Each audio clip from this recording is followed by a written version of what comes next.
దేవుని పరిశుద్ధ నామమునకు మహిమ కలుగునుగాక. ఆమేన్. ఈ ఉదయకాల శుభములు మీకు తెలియజేయుచున్నది రెవరెండ్ కె శ్యాంబాబు. ఈ దినము కొరకు దేవుని వాక్యం. ప్రభువగు యెహోవాయే నాకు బలము, ఆయన నా కాళ్లను లేడి కాళ్ల వలె చేయును, ఉన్నత స్థలముల మీద ఆయన నన్ను నడువ చేయును. హబక్కూకు గ్రంథము 3వ అధ్యాయము 19వ వచనము. ప్రభునందు ప్రియులారా, దేవుడు మహా గొప్ప బలశాలి అయి ఉన్నాడు. ఆయన సర్వశక్తి సంపన్నుడు. మన జీవితములలో ప్రతి విషయమును దేవుడు చాలా చక్కగా సమయానుకూలంగా జరిగించుట కొరకు ఆయన సమస్తమైన ప్రణాళిక సిద్ధపరిచి ఉన్నాడు. అయితే మనము దేవుని యొక్క చిత్తమును ఎరుగక కొన్ని సందర్భాలలో దేవుడు ఎలాంటి పరిస్థితులు, ఎలాంటి కష్టకరమైన పరిస్థితులు చూసినప్పుడు ఏం చేస్తున్నాడు అని మనము దేవునిని అపార్థం చేసుకుంటూ ఉంటాం. కానీ దేవుడు మన జీవితములలో ఏది చేయాలన్నా తగిన సమయమును సిద్ధపరుచున్నాడు. దాని కాలమునకు అన్నీ కూడా చక్కపరచడానికి ఆయన ఇష్టపడుతున్నాడు. మన చుట్టూ ఉన్న పరిస్థితులలో చాలామంది ఇతరులు గాయపరచబడుతూ, శ్రమపరచబడుతూ, అన్యాయమునకు గురి అవుతూ ఉంటారు. మన జీవితాల్లో కూడా ఇలాంటి కష్ట నష్టాలు, అన్యాయాలు జరుగుతూనే ఉంటూ ఉంటాయి. అయితే దేవుడు వీటన్నిటిని బట్టి వెంటనే తగిన తీర్పు తీర్చితే వారు ఈ శిక్షకు గురి అయి అన్యాయం చేయటం మానెదరు అని అనుకుంటూ ఉంటాం. కానీ దేవుడు కూడా అలాగనే కోరుతున్నాడు. అన్యాయం చేయవాడు ఇక మానివేస్తే వానికి శిక్ష విధించవలసిన పని ఉండదు.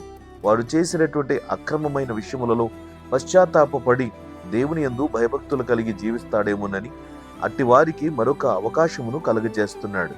అయితే దేవునికి చిత్తము అలాగున్నప్పుడు మనము వెంటనే తీర్పు తీర్చుమని దేవునికి సలహా ఇవ్వలేము కదా. ఇలాంటి అభిప్రాయాలు, ఆలోచనలు దేవుని సన్నిధిలో అనేక మంది భక్తులు ఎప్పటికప్పుడు విన్నవిస్తూ ఉంటారు. దేవా, ఇలాగా అన్యాయం జరిగింది, వారిని శిక్షించు, ఇలాగా హానికరమైన పరిస్థితి చేశారు, వారిని నాశనము చేయి అని మనము ఎన్నో పర్యాయాలు ఫిర్యాదులు చేస్తూ ఉంటాం. అయితే దేవుడు వాటన్నిటినీ కూడా ఆలకించి తగినటువంటి విధంగా ప్రతిస్పందిస్తాడు. దేవుని యొక్క చర్యలను ఊహించినంత సామాన్యమైనవేమీ కావు. మన ఊహకు మించిన దేవుని ఆలోచనలు ఉన్నాయి. హబక్కూకు అనే ప్రవక్త తన యొక్క గ్రంథములో ఇలాంటి పరిస్థితులను గూర్చి ప్రస్తావిస్తూ దేవునిని ఎన్నో ప్రశ్నలు అడిగాడు. అన్నిటికీ సమాధానము వెంటనే రావాలి అని దేవుని సన్నిధిని గట్టిగా పట్టుదలతో దేవుని సహాయమును, సన్నిధిని కోరుతున్నాడు. అయితే ఈ గ్రంథము యొక్క 3వ అధ్యాయములో దేవుడు చేయబోచున్న ప్రతీకార చర్యలను గూర్చి హబక్కూకు గమనించి, దేవునిని నేను అపార్థం చేసుకుని తొందరపడి ఆయనను అనవసరంగా ఎలాంటి ప్రశ్నలతో సంధించానని పశ్చాత్తాపడుతూ ఆయన యొక్క అతిక్రమమును, అవిధేయతను గురించి సిగ్గుపడి ఉన్నాడు. అయితే హబక్కూకు తన యొక్క దేవుని సన్నిధిలో అది సిగ్గుగా భావించక, అపరాధముగా భావించక, వాటిని బట్టి పశ్చాత్తాపడుతూ దేవుడు చేసే అద్భుతమైన కార్యాలను బట్టి నిరీక్షణతో మరింతగా ముందుకు సాగుతున్నాడు. ఈ 3వ అధ్యాయములోనే ఈ మాటలను తెలియజేస్తూ, దేవుడు నా పట్ల అద్భుతమైనటువంటి కార్యాలు చేయబోతున్నప్పుడు నేను ఆయన చిత్తమునకు తగినట్లుగా లోబడి జీవించాలి అనేటువంటి ఆలోచన తన జీవితమునకు కలుగుతూ హబక్కూకు గ్రంథము 3వ అధ్యాయము 17వ వచనములో 18వ వచనములోను ఈ మాటలను తెలియజేస్తున్నాడు.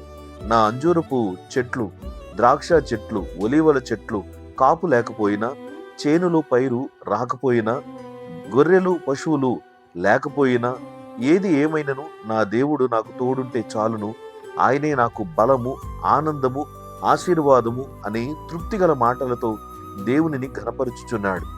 ఆయన నా కాళ్లను లేడి కాళ్ల వలె చేసి ఉన్నత స్థలములలో నన్ను నడువు చేయును అని తన యొక్క నిరీక్షణ గల మాటలను, ఆశాభావమును వ్యక్తపరుస్తున్నాడు.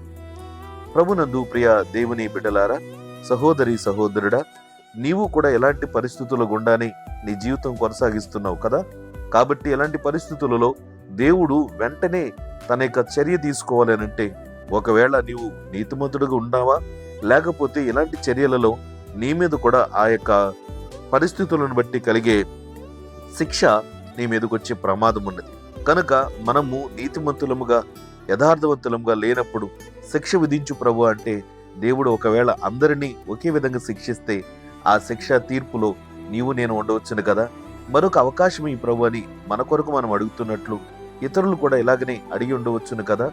కాబట్టి దేవునిని అపార్థం చేసుకుని తొందరపడి భక్తిహీనుల వలె, నిరీక్షణ లేనటువంటి వారి వల్లే దేవునిని అపార్థం చేసుకుని ఏమీ అనవద్దు. అనవసరమైన మాటల వలన శాపం కలిగే ప్రమాదం ఉన్నది.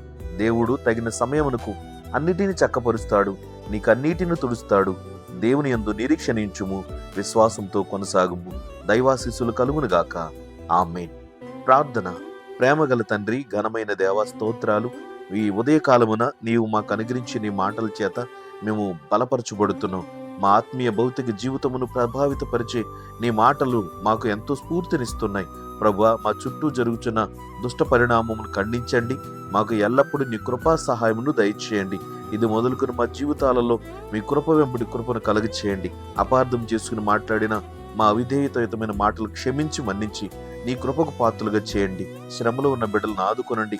కష్టాలలో ఉన్న బిడ్డలకు సహాయం చేయండి. నిరుద్యోగులకు ఉద్యోగాలు దయచేయండి. చదువుకున్న బిడ్డలకు చక్కటి జ్ఞానమును తెలివినియండి. కుటుంబాల్లో శాంతి, సమాధానము, సఖ్యత, నెమ్మదిని కలిగించండి. భక్తిహీనులను భక్తిలోనికి నడిపించి నీ కృపకు పాత్రలుగా చేయమని ఘనత, మహిమ, ప్రభావాలు నీకే చెల్లిస్తూ యేసుక్రీస్తు నామమున ప్రార్థన చేయుచున్నాము తండ్రి.